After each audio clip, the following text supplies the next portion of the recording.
அதனாலதான் கடவுள் நம்பிக்கையே கேலிக்குரியதாகவும் கேள்விக்குரியதாகவும் மாறி போச்சு. இப்ப கடவுள் இன்னும் சில தகுதிகளை பாருங்க. இஸ்லாம் சொல்லுகிறது, கடவுள் நீ ஒருத்தர் நம்பிட்டியா, அவனுக்கு எந்த வீக்னஸும் இருக்கக்கூடாது. கடவுளுக்கு என்ன இருக்கக்கூடாது? பலவீனம். எதா இருந்தாலும் பலவீனம் உள்ளதா. இந்த பொருள் இருக்கு, இதுக்கு ஒரு பலவீனம் இருக்கு. என்னது? ஓங்கி போட்டனா உடைஞ்சு போயிடும். இதுதான் இதனுடைய பலவீனம். அந்த பலவீனத்துக்கு அப்பாற்பட்ட என்னமாவது உலகத்தில் இருக்குதா? கிடையவே கிடையாது. அப்ப மனிதனாகி நம்ம இருக்கிறோம், நமக்கு பலவீனம் இருக்கிறது. நம்ம எப்படி பலவீனம் ஆகிறோம்? இந்த உட்கார்ந்துட்டு இருக்கிறீங்க, எவ்வளவு நேரம் உட்கார முடியும்? ஒரு 10 மணி நேரம் உட்கார வச்சிருவோம் உங்களை. அப்படி சேர் காலி ஆகும். நீ ஒண்ணுன்னா காலி கடைசியில் சேர பார்த்து பேசிட்டு இருக்கணும். அப்ப உங்களுக்கு உட்கார முடியுமா? ஒரு உட்கார்ந்து இருப்பதே ஒரு ஓய்வான ஒரு நிலை தான். இதை கூட ஒரு நீண்ட நேரம் உங்களுக்கு இருக்க முடியுமா? முடியாதுங்க. அது டயர்டாகி போயிடுது. அட படுத்தே கிடந்து அது டயர்டுங்க. படுத்தே கிடந்து 8 நாளைக்கு தூங்கணும் யாராவது இருக்கிறீங்களா? 8 மணி நேரம் ஆனவன் அப்படி பிறண்டு எந்திரிச்சு என்ன செஞ்சிடறோம்? இதுக்கு மேல படுத்து கிடக்க முடியாது. படுக்கிறது கூட ஒரு தொடர்ச்சியா உங்களுக்கு செய்ய முடியாது. திங்கிறது கூட தொடர்ச்சியா திங்க முடியுமா? முடியாது. பேசிக்கிட்டே இருக்க முடியுமா? பார்த்துக்கிட்டே இருக்க முடியுமா? இப்படி 2 மணி நேரம் ஒருத்தன் பார்த்தா என்னவாயிரும்? கண் அவிஞ்சு போயிருமா இல்லையா? அப்ப நம்ம பார்க்கிறதா இருந்தா அதுக்கும் ஒரு ரெஸ்ட் தேவைப்படுது. மனிதன் எப்படி படைக்கப்பட்டிருக்கான்னு சொன்னா பலவீனம் உள்ளவனாக படைக்கப்பட்டிருக்கிறான். அவனுடைய கண்ணு ஒரு குறிப்பிட்ட அளவுக்கு தான் வேலை செய்யும். அவனுடைய காது ஒரு குறிப்பிட்ட சத்தத்துக்கு மேல போச்சுன்னு வைங்க, தீபாவளிக்கு என் காதை பொத்திக்கிறீங்க, பலவீனமா இருக்கு, அதுக்கு மேல தாங்காது. இத்தனை டெசிபல் தான் தாங்கணும்னு கடவுள் படைச்சிருக்காரு. ட்ரம் சவ்வு தான், அதுக்கு இவ்வளவுதான் தாங்கணும். கத்தனா வேண்டாம் தாங்கிக்கலாம், பட்டாசியமா தாங்க முடியும், வான வெடிக்கலமா தாங்க முடியும்னு நினைச்சுக்கிறோமா இல்லையா? அப்ப நம்ம காது பலவீனமா இருக்கு, சோர்வடைஞ்சு போய் விடுகிறது. இப்படி அதே மாதிரி நினைஞ்சிடறோம். இப்படி இருக்கிறோம். 25 வயசுல ஆட்டம் போடுறான், அங்கிருந்து குதிக்கிறான், அங்கிருந்து ஏறான், ஜம்ப் பண்றான், ஓடுறான், ஆடுறான், பந்த அடிக்கிறான், கிரிக்கெட் அடிக்க எல்லாம் பண்றான். 60 வயசுல ஊண்டிக்கிட்டு நடக்கிறான். அவ்வளவுதான். ஏன் முடியாது? அவ்வளவுதான். 25ல ஆட்டம் போடுவீங்க, 30ல ஆட்டம் போடுவீங்க, 40ல பாதி ஆட்டம் போயிடும், 60ல டோட்டலா போய்விடும், 70ல படுத்துற வேண்டியதான். அப்ப மனிதன் எப்படி இருக்கிறான்? நம்ம எந்த ஒரு பொருளை நீங்க எடுத்துக்கொண்டாலும் அது ஒரு சட்டையை வாங்குறீங்க, வாங்கும் போது இருந்த மாதிரியே போயிருக்குது. ஒரு 7 வருஷம் கழிச்சு பார்த்தா சட்டையா இருக்குமா? அது வீணா போயிடுது, அது ஃபேட் ஆகி போயிடுது, கலர் வீணா போயிடுது, தரம் கிழிஞ்சு போயிடுது, கிழிச்சா கிழிஞ்சு போய் விடுகிறது. இந்த மாதிரி எல்லாம் நம்ம பார்க்கிறோம். அப்ப கடவுள்னு சொல்லக்கூடியவன் எப்படி இருக்கணும்?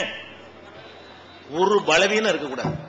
கடவுள்னு ஒரு ஆளை நீங்க நம்பிட்டீங்கன்னு சொன்னா அவனுக்கு என்ன இருக்கக்கூடாது? எந்த பலவீனம் இருக்கக்கூடாது. கடவுளா டயர்ட் ஆகக்கூடாது. நீங்க எந்த வேலை செஞ்சாலும் டயர்ட் ஆயிருவீங்க, சோர்வாயிருவீங்க, சடைவு அடைந்து விடுவீர்கள். கடவுள் என்ன செய்யறது? என்னங்கடா இது ஒத்தையா உட்கார்ந்துகிட்டு எத்தனை காலத்துக்குடா ஆள்வது கஷ்டமா இருக்குடான்னு கடவுள் சடைஞ்சா என்ன ஆகும்? கடவுள் சடையலாமா? கடவுள் மட்டும்தான் இருந்துகிட்டு இருக்கிறாரு. அவர் தான் அனைத்தையும் பார்த்துட்டு இருக்கிறாரு, அனைத்தையும் நிர்வகிச்சுட்டு இருக்கிறாரு, அதே வேலையா தான் இருந்துகிட்டு இருக்கிறாரு. ஆனா அவருக்கு என்ன வரல இது வரைக்கும்? அவர் சடைவை சோர்வை வரக்கானா. அதே மாதிரி எல்லா காரியம் நடந்துகிட்டே தான் இருக்கிறது. அப்ப கடவுளுக்கு என்ன வரக்கூடாது? கடவுள் என்று ஒருவனை நம்பிவிட்டால் அவனுக்கு சோர்வு வரக்கூடாது, கடவுளுக்கு தூக்கம் வரக்கூடாது. தூங்க விட்டு கடவுளை எழுப்பி விட்டு எல்லாம் வழிபாடு பண்றாங்க. கடவுள்னு ஒருத்தர் நம்பிடுறோம், அப்புறம் ஏன் தூங்கினவன்? என் கண்ணு மாதிரி அவன் கண்ணுக்கு தூக்கம் தேவைப்பட்டால் கடவுளா? தூங்கும்போது யாரும் அப்புறம் நிர்வாகம் பண்றது? தூங்கும்போது எல்லாம் கொள்ளடிக்க ஆரம்பிச்சிருவாங்கள. கடவுள் தூங்கினார்னு சொன்னா ஒரு 8 மணி நேரம் கடவுள் தூங்க போறாரு, நம்ம வேண்டியதை பாத்துக்கிறோம் அப்படின்னா உலகம் என்ன ஆகுறது? அப்ப கடவுள் என்ன செய்யணும்? குல்லையோமின் ஹோபிஷான், ஒவ்வொரு நாளும் அவன் அலுவலில் இருக்கிறான். கடவுள் என்பவன் ஒவ்வொரு வினாடியும் அவன் வேலை பார்த்துக்கிட்டு இருப்பான், ஒவ்வொரு மணி நேரத்திலும் வேலை பார்த்துக் கொண்டிருப்பான், ஒவ்வொரு நாளிலும் வேலை பார்த்துக் கொண்டிருப்பான். குல்லையோமின் ஹோபிஷான், ஒவ்வொரு நாளும் அவனுக்கு அலுவல் இருக்கிறது. நமக்கு தான் ஞாயிற்றுக்கிழமை ஓய்வு வேணும், சனிக்கிழமை லீவு நமக்கு தான் தேவை, கடவுளுக்கு தேவையா? அப்ப கடவுள் என்று ஒருத்தர் நம்ம நம்பிட்டோம்னு சொன்னா அவருக்கு டயர்ட் ஆகக்கூடாது. கடவுளை இந்த மாதிரி நினைச்சிடவே கூடாது. கடவுள் தூங்குவாரு, கடவுளுக்கு நோய்வாய்ப்படுவாரு, கடவுள் மருந்து மாத்திரை சாப்பிடுவாரு, கடவுள் அசதி ஆயிருவாரு, கடவுள் பலவீனம் ஆயிருவாரு, கடவுள் முதுமை ஆயிருவாரு. ஆமாப்பா அன்னைக்கு பார்த்தேன், இப்ப முதுகுலாம் வலிக்குது, தேஞ்சு போச்சு, நடக்க முடியல அப்படின்னு கடவுள் சொல்லலாமா? நம்ம சொல்லுவோமா இல்லையா?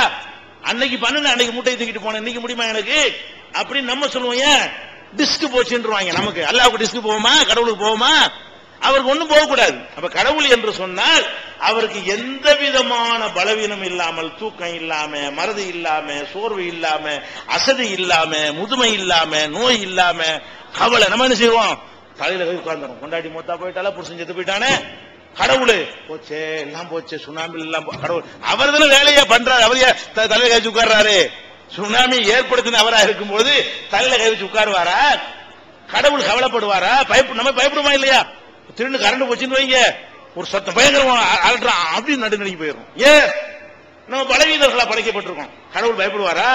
ரொம்ப பயமா இருக்குப்பா, பவர் கட்டா இருக்குது, 2 நாளா கரண்டே இல்ல, நம்ம பயப்படுறோமா இல்லையா? கடவுள் பயப்படலாமா? அப்ப கடவுள் பயப்படக்கூடாது, கடவுள் கவலைப்படக்கூடாது. இந்த மாதிரி எந்த விதமான வீக்னஸுக்கு அப்பாற்பட்டவன் கடவுள்.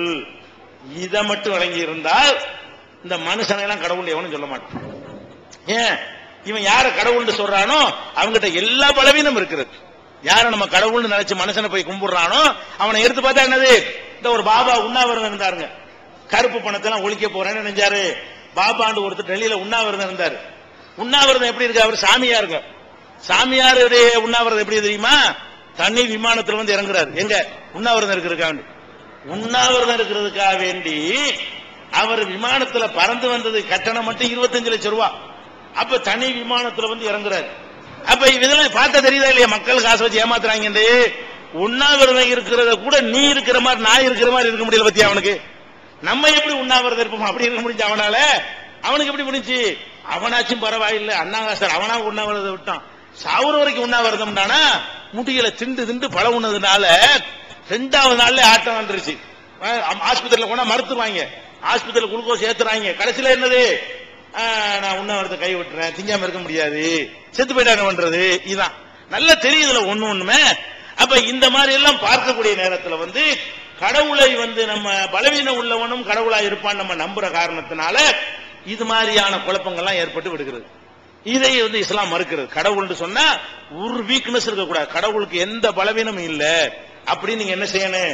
நம்ப வேண்டும். தூக்கம் இல்ல, மறதி இல்ல, எல்லாம் இப்ப இருக்கணும் வைங்களேன்.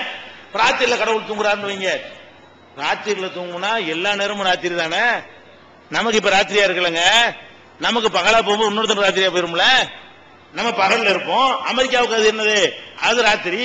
அப்ப எந்த ராத்திரில ஒரு தூங்குவாரு?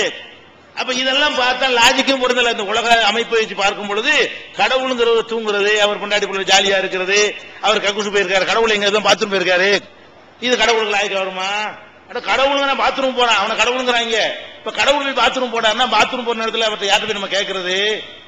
இதெல்லாம் சிந்திச்சு பார்க்காம என்ன செய்கிறார்கள்? கடவுளை பத்தி ஒரு கேலி பொருள் மாதிரி ஆக்கிட்டார்கள்.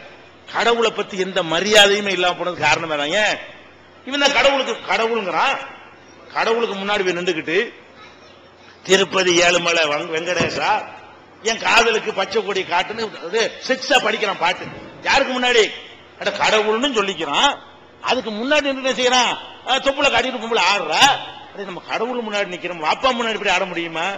இப்ப முதலமைச்சருக்கு முன்னாடி இப்படி ஆட முடியுமா? ஒரு பிரதமருக்கு முன்னாடி போய்கிட்டு இப்படி 2 பீஸ்ல ஆட முடியுமா? கடவுள்னு யாரை பத்தி நினைக்கிறான் அதுக்கு முன்னாடி போய் நின்று என்ன செய்யறான்?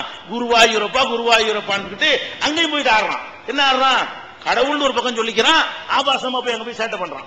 அப்ப என்ன அர்த்தம்? கடவுளை பத்தி உனக்கு என்ன மரியாதை இருக்குது? கடவுளை பற்றி உன் உள்ளத்துல என்ன இடம் வச்சிருக்கிற? கடவுளை திட்டுறது, கடவுளே நீ எல்லாம் ஒரு கடவுளா, நீ ஒரு கல்லு, அப்ப கடவுளுங்கிற அப்படியே தொலைஞ்சிட்டு போ. ஒரு நேரத்தில் கோரிக்கை நிறைவேறலன்னு வைங்களேன், அது கடவுளை திட்டுவது. கடவுளை திட்டினா நீங்க உனக்கு ஏதாவது முடியுமா? கடவுளை மீறி வர முடியுமா? அவன் தரலன்னு முடிவு எடுத்துறா ஏத்து உனக்கு நிக்க இயலுமா? அவன் தரலன்னு முடிவு எடுத்துற அவனுக்கு தடுக்க இயலுமா? இப்படி கடவுளை பத்தி விளங்குறது கிடையாது. கடவுள் என்றால் ஒரு கேலி பொருள். இந்த மாதிரி கடவுளுடைய மரியாதை கண்ணியம் எல்லாத்தையும் நாசமாக்கி விட்டு கடவுளை நம்புகிறார்.